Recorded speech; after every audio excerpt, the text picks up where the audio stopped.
Good afternoon, I'm Alan Udell, and this series of videos is Healthcare Advocacy, where we address problems in the healthcare system and take actions to try and make a better system for all of us. Today we're going to spend most of the time talking about medical debt.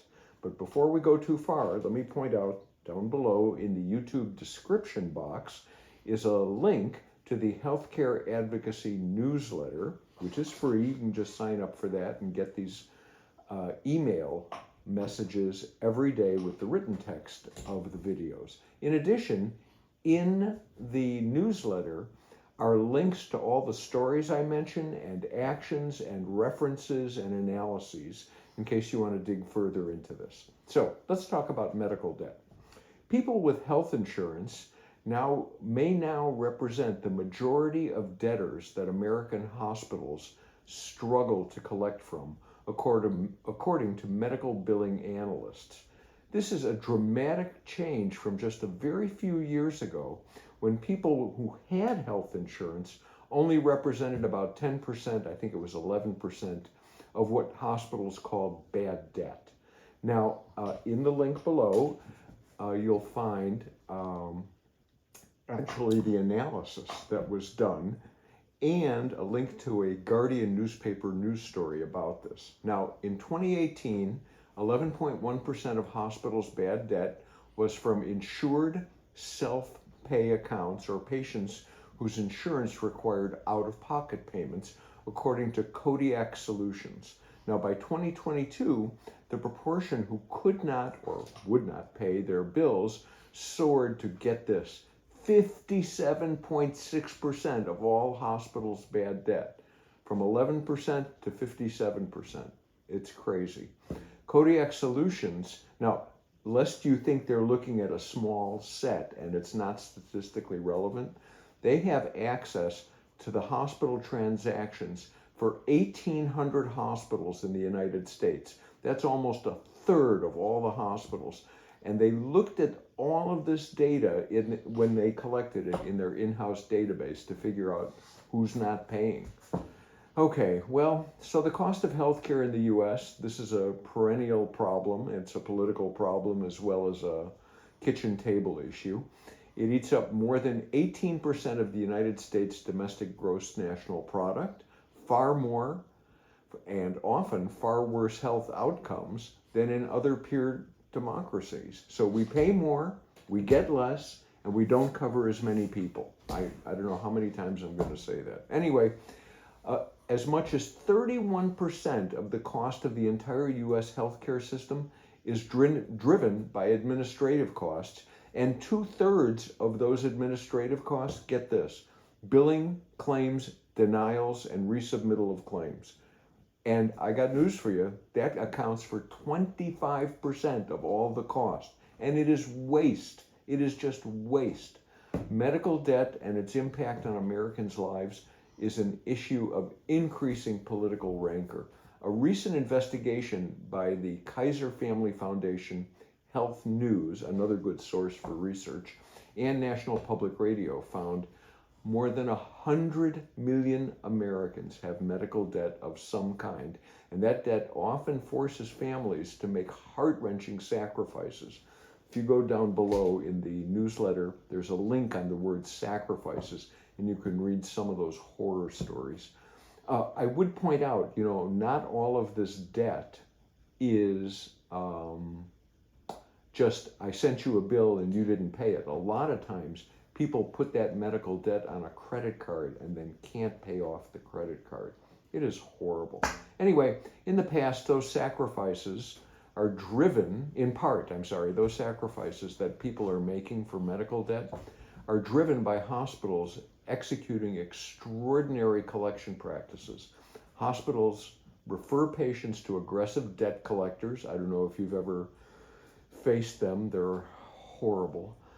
They have used state courts to garnish wages. They place liens on people's homes, and they report debt to credit agencies, which can drastically worsen future job and housing prospects. I actually wrote about a month or so ago about state courts going to get their money and actually putting liens on people's homes.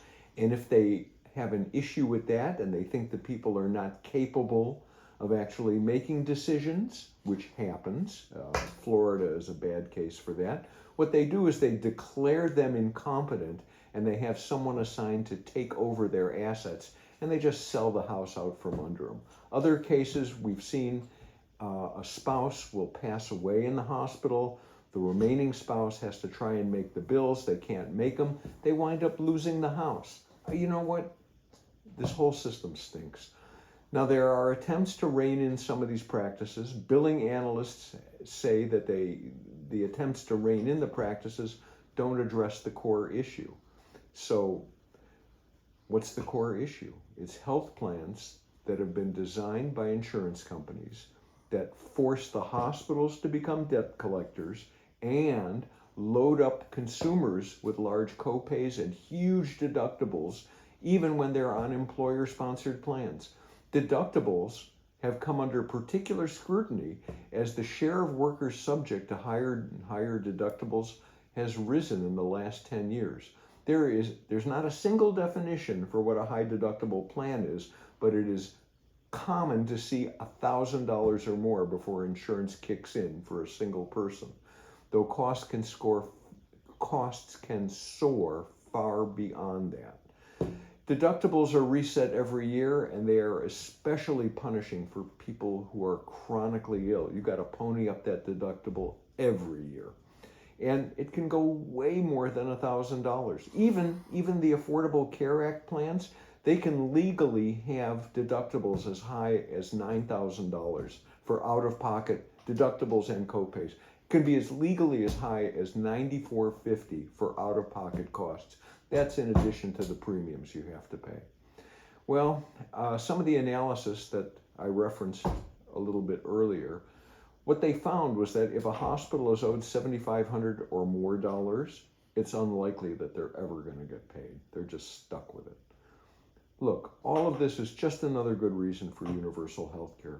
Commercial insurance eats up about a quarter of the cost of health care. They charge a fortune for premiums, and they saddle people with high deductibles and copays. Universal health care is designed to eliminate that and cost less. That makes sense. Why don't we go with what makes sense? I know we tell our members of Congress and senators over and over again to pass universal health care.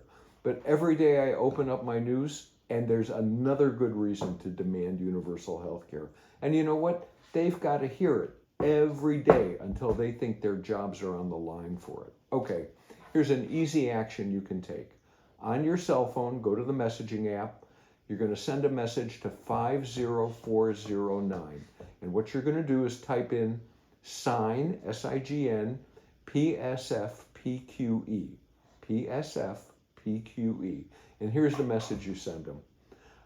I'm your constituent, and I know we all deserve a healthcare system that works for all of us. A recent analysis by Kodiak Solutions of hospital billing found about a third of U.S. hospitals have unpaid debt that is carried by people who have health insurance, and it's running at 57.6% of that debt. Just a few years ago, it was only 11.1%. These are people who have health insurance and can't afford the deductibles. Those insurance companies who saddled us with deductibles in the thousands of dollars are also eating up about 25% of the entire U.S. healthcare budget in needless overhead and claims adjustments. I strongly urge you to pass universal health care, like H.R. 3421, and end this madness. It will provide a system that covers all of us, cradle to grave, no copay or deductible, and it will save hundreds of billions of dollars every year. And that's according to the Congressional Budget Office, a nonpartisan group. Thank you. Now, before you turn this off, let me point out there's an extra credit action. An industry-friendly Medicare Advantage letter is circulating around the Senate by Senators Catherine Cortez Masto from Nevada and Tim Scott, the Republican from South Carolina, and Gary Peters, Senator Gary Peters. I think he's from Michigan, and Shelley Moore Capito, who is a Republican from West Virginia. You can find, if you go to the Physicians for a National Health Plan, you can find a response letter to the letter that's running around in the Senate. Part of the problem, and I'm going to go off script here, part of the problem is that Medicare Advantage is essentially a giveaway to commercial insurance companies, where the U.S. government pays $1,000 to maybe, I think it's $1,600 a month per person who signs up, in addition to whatever extra premiums the Medicare recipient pays to the government and to the insurance company.